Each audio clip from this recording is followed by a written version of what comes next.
Mbak siapa dan juga kerjaan sekarang sebagai apa? Assalamualaikum warahmatullahi wabarakatuh. Nama saya Jahtiatur Rohania. Saya alumni dari Pondok Pesantren An-Nasyyin Gerujugan. Sekarang pekerjaan saya dosen tetap di Universitas Islam Madura. Jadi semoga saya menjadi alumni yang betul-betul bisa mengabdi bagi sesama, bermanfaat bagi sesama. Dosen apa itu, Mbak? Dosen bahasa Inggris. Bahasa Inggris. Masuk pondok ini dan juga keluar dari pondok ini. Artinya alma maternya itu masuknya tahun berapa, keluarnya tahun berapa? Baik. Jadi mulai mondok itu tahun 2000. Itu sudah mau menginjak MTS. Jadi lepas MI lanjut ke MTS, langsung mondok itu di tahun 2000. Nah, keluarnya menjadi alumni itu ketika tahun 2013. Jadi sekitar 14 tahun di pondok.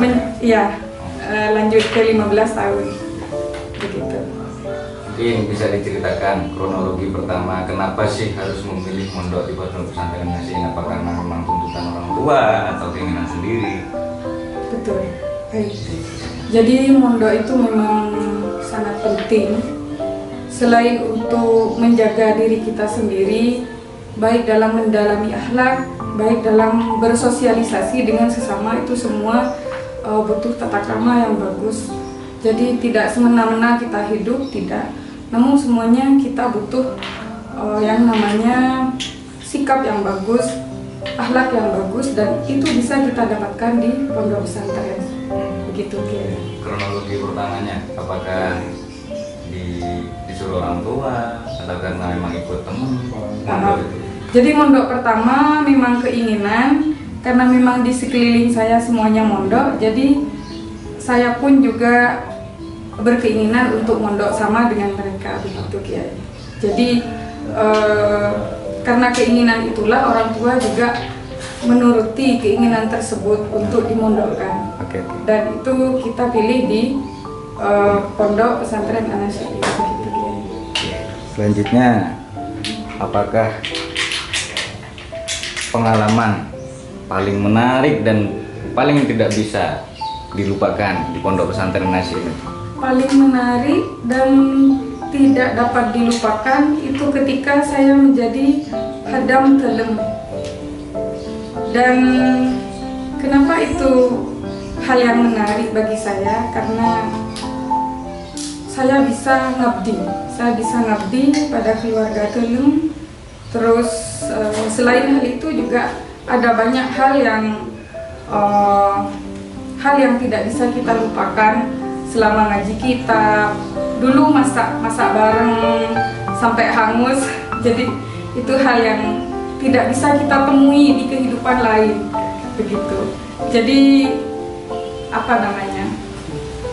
kalau ditanya kesan selama di pesantren, ya itu.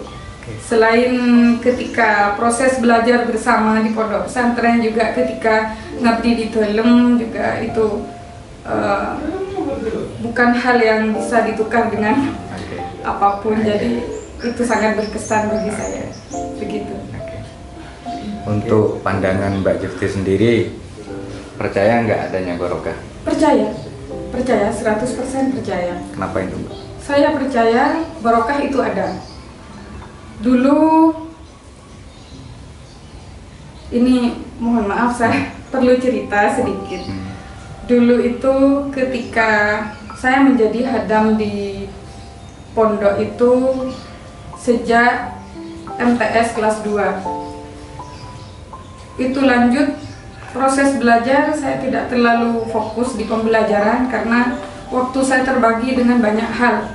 Terbagi dengan harus mengurus banyak hal di Telem maupun di lingkungan pondok pesantren begitu.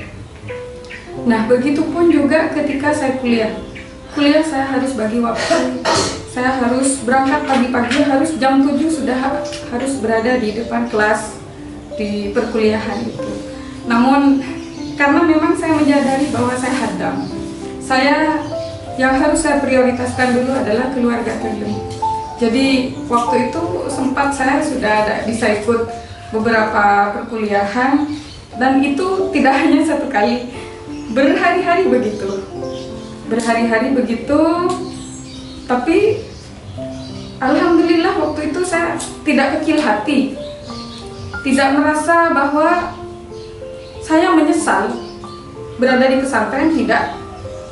Bahkan ketika saya tidak dapat taksi, saya tidak pernah merasa menyesal bahwa kenapa saya harus mondok jika pada akhirnya saya selalu lambat seperti ini.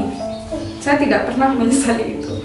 Dan ya di kampus belajar pun saya tidak terlalu fokus di pembelajaran itu, karena ya begitulah kehidupan saya. Setiap harinya datang terlambat, selalu udah ikut pelajaran ketika jam pelajaran pagi. Tapi saya percaya barokah itu ada. Barokah itu ada. Di pondok kita punya barokah. Dan itu saya buktikan ketika sudah menjadi alumni. Dan itu saya bisa masuk di beberapa perguruan tinggi, di Universitas Adibuana, di Stikes Yasi Surabaya, Universitas Nurul Yadid, dan pada akhirnya saya menetap di Universitas Islam Madura. Jika melihat kemampuan, saya pikir itu bukan karena kemampuan saya mampu di bidang saya, bukan. Itu saya percaya bahwa itu semata-mata karena barokah pondok, barokah pesantren, barokah kiai, barokah semuanya yang sudah selama 14 tahun itu saya lakukan secara ikhlas. Maka dari itu saya percaya bahwa barokah itu ada, jelas ada. Banyak sekarang orang awam, orang luar sana beranggapan bahwasanya problematika sekarang adalah santri itu katanya dipandang tidak bisa mengikuti alur zaman, tidak bisa menafkahi keluarganya nanti, tidak bisa menghasilkan uang di kemudian hari. Bagaimana tanggapan Mbak Jefti sendiri sebagai seseorang yang pernah mondok dan pernah nyantri di Pondok Pesantren Nasim? Menurut saya itu hanya pandangan orang-orang yang tidak paham bahwa barokah itu ada, begitu. Jika mereka yakin bahwa di pondok pesantren itu adalah akar dari segala kehidupan, maka tidak akan pernah memiliki pemikiran yang seperti itu, begitu. Siapa bilang bahwa alumni pesantren itu tidak bisa menafkahi?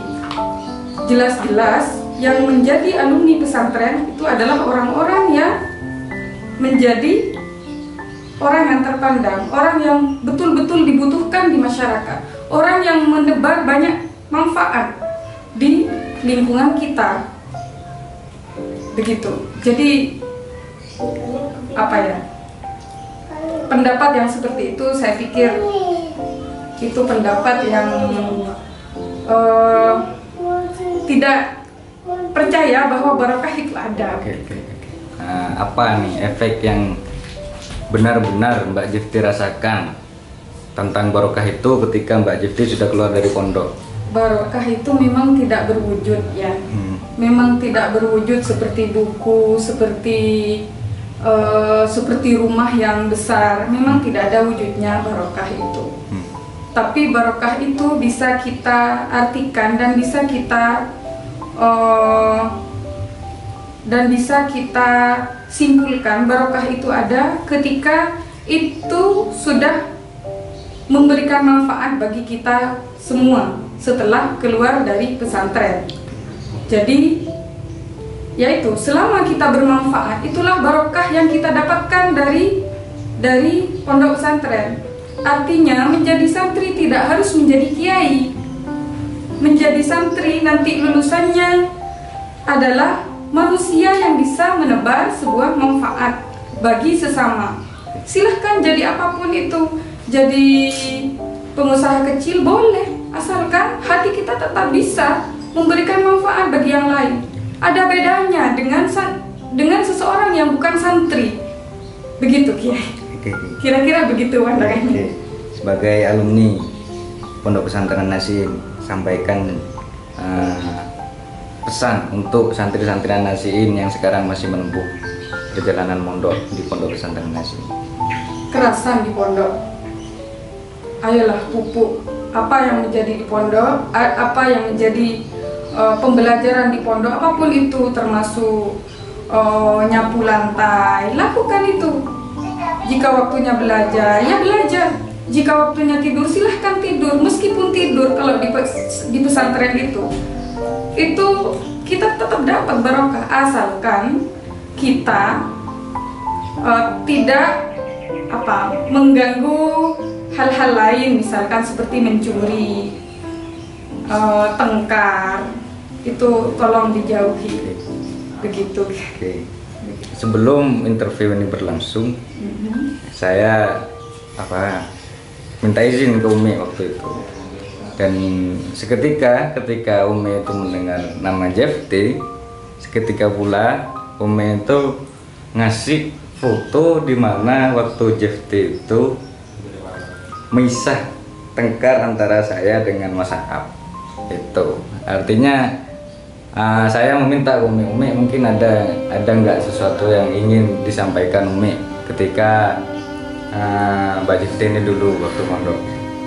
Ketika itu Umi langsung tanpa ngomong panjang ngambil album foto itu yang ada fotonya Mbak Jefti ketika memisah saya dengan Mas Aap, seperti itu. Bagaimana tanggapan Mbak Jefti?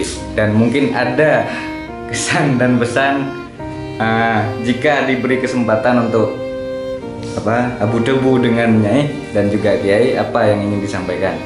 Semoga Kiai selalu sehat. Semoga Kiai selalu sehat sama Nyai.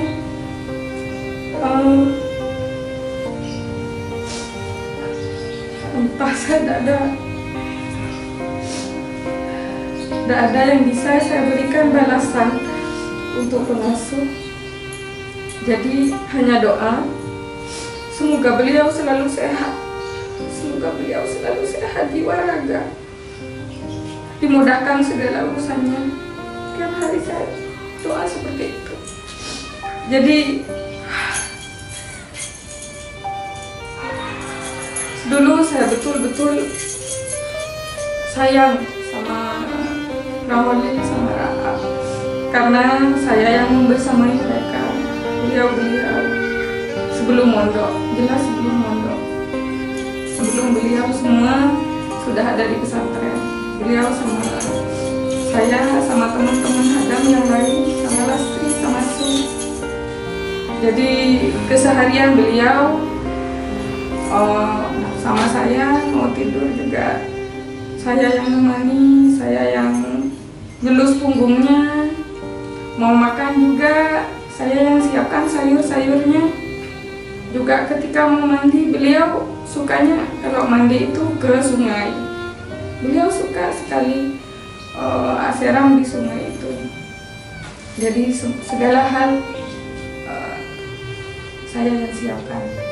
Jadi untuk keluarga Delem, saya mohon maaf jika selama saya membersamai beliau ada hal, terutama dari sikap saya mohon maaf yang sebesar-besarnya.